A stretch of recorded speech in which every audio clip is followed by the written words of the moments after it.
ভাইপোকে খুন করার অভিযোগে অভিযুক্ত জেঠুকে দোষী সাব্যস্ত করল বারাসাত জেলা আদালত।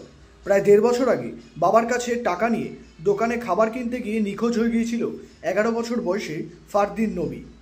৫ দিন পর নিজের বাড়ির পাশে একটি শৌচালয় থেকে ঝুলন্ত অবস্থায় তার পচাগলা দেহ মেলে।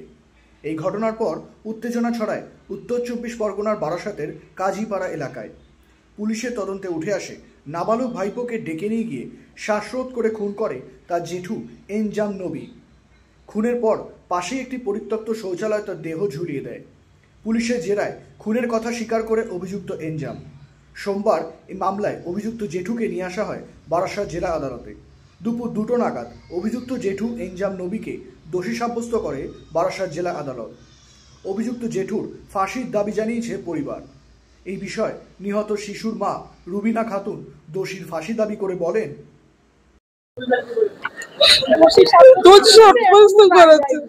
এখনো দেয়নি, বললো 19 তারিখে দেবে।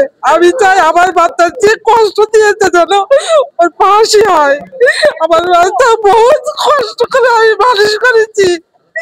আমার বাচ্চার এই নভেম্বরের ৭ তারিখে জন্মদিন গেছে, আরো কমপ্লিট হয়েছে, আর ওই পা দিয়েছে। একটা মা বাবার কতটা কষ্ট হয়। আমি চাই ও যেরকম আমার বাচ্চাকে যেমন বাঁচতে দেয়নি, যেন আমার বাচ্চার যে কষ্ট দিয়ে বেড়েছে ওর বাঁচার কোনো অধিকারই নেই। আমি চাই ওর ফাঁসি হোক। আমার বহুত কষ্টের সন্তান, আমার বহুত কষ্টের সন্তান, এমন মারা যাওয়ার মতন অবস্থায় আয়া সেই সন্তান আমার কোল পাকা করে নিয়েছে, এখনো দোষী সাব্যস্ত করেছে। আমি চাই ও যেরকম আমার বাচ্চাকে দুনিয়া করতে দেয়নি, ওকে যেন ফাঁসি দেওয়া হয়। আমার বাচ্চার যে কষ্ট দিয়েছে ওকে যেন সেই কষ্ট দেয়, যেন মারা হয়। আমার বাচ্চার বহুত কষ্ট দিয়ে করে মেরেছে, আমার বাচ্চার বহুত কষ্ট দিয়ে মেরেছে।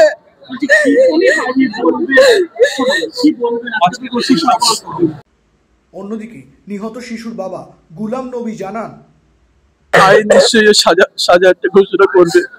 তো আজকে দোষী সাব্যস্ত হয়েছে, আগামী দুদিন মানে আগামী 2 দিন পরে হয়তো সাজা ঘোষণা হবে। তো আমি একটা কথাই বলবো, প্রথমে যা বলেছি আজও তাই বলছি যে ওর জন্য ফাঁসি হয়। এরকম আমরা কিছুদিন আগেও শুনেছি এরকম বাচ্চাদের এরকম প্রত্যেক বাচ্চা গ্রামে এমনকি হচ্ছে যে বাচ্চাদেরকে এরকম হত্যা করছে। আপনার সাথে আপনার যে ভাই সংক্রান্ত কোনো বিবাদ ছিল? আমার সাথে কোনো বিবাদ নেই, কোনো বিবাদ ছিল না। সামান্য একটা তাল গাছ নিয়ে একটু ঝামেলা হয়েছিল। হ্যাঁ, ও আমাকে মারতে গিয়েছিল। হ্যাঁ, এই পর্যন্তই। না, সুপারি গাছে না, একটা তাল গাছে তালপাড়া নিয়ে সামান্য 1200 টাকা বেচেছিলাম। তাও ওটা আমার বাবার গোরস্থানায় ছিল। আমার বাবা শুয়ে আছে, আমার বাবার কবরের উপরে কুকুর বিড়ালের মতে। সেটা আমার দেখে আমার মনে কষ্ট লাগে যে বাবা আমাদের এত কষ্ট করে মানুষ করেছে, আর আমার বাবার বুকের উপরে কুকুর বিড়াল সব করবে। এটা আমি আমার বন্ধুদের সাথে সব আলোচনা করে আমি বললাম যে তালটা বেচি, যা 10 টাকা হয়, 1200 টাকা হয়েছিল। তো এবারে ওই 1200 টাকা দিয়ে কিছু আমরা কিছু টাকা দিয়ে ওটাকে পাঁচিল তুলবো।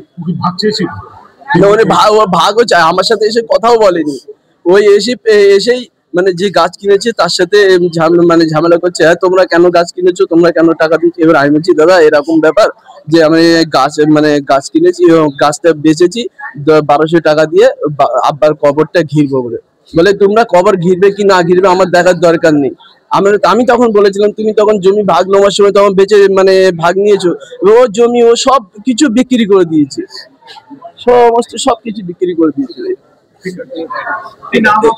আমার নাম হচ্ছে গোলাম নবী, আমি বাবা, ফারদিন নবীর বাবা। আজকে রায় দেয়নি, আজকের দোষী সাব্যস্ত করেছে। আমরা আইন যে শাস্তি দেবে আমরা সেই শাস্তি মাথা পেতে নেবো, কিন্তু আমরা চাই যে তার জন্য ফাঁসি হোক।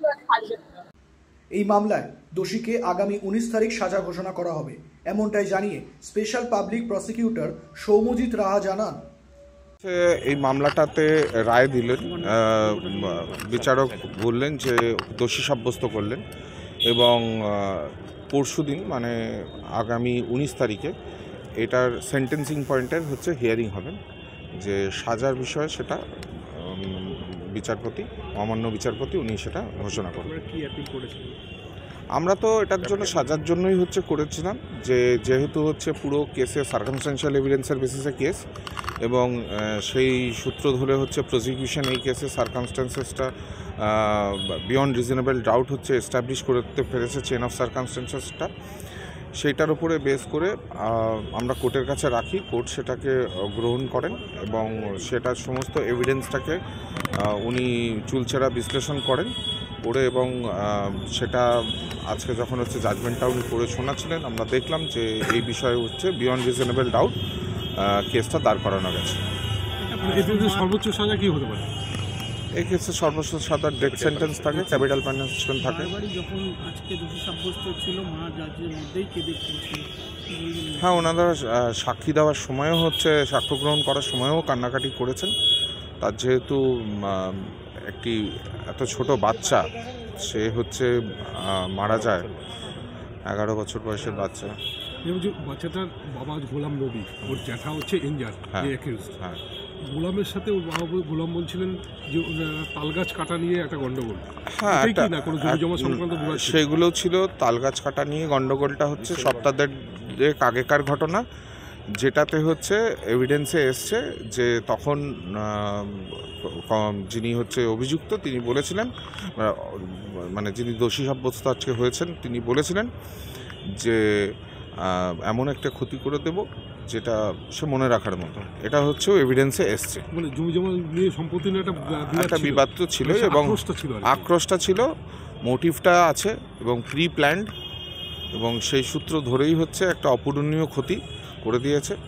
এটা সমাজের কাছে একটা বার্তা যাওয়াটা দরকার ছিল যে এই ধরনের অফেন্স, শিশু যেখানে হচ্ছে কোনো রকম কোনো কিছুর সাথে জড়িত থাকে না, সেইখানে তারা যদি হচ্ছে এই ধরনের ঘটনায় হচ্ছে তারাই যদি প্রাণ হারায়, তাহলে সমজিদা বিএনএস এর 363 একটা সেকশন আছে এই কেসে।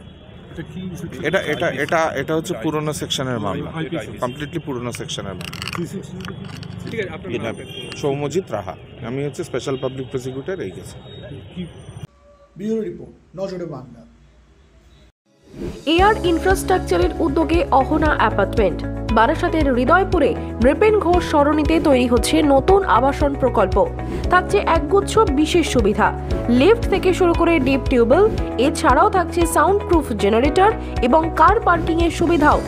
এখানে 2 এবং 3 BHK ফ্ল্যাট রয়েছে, এছাড়াও থাকছে আরও একগুচ্ছ বিশেষ সুবিধা। বিস্তারিত জানতে ফোন করুন স্ক্রিনে দেওয়া ফোন নম্বরে। সাধ্যের মধ্যে স্বাদ পূরণ।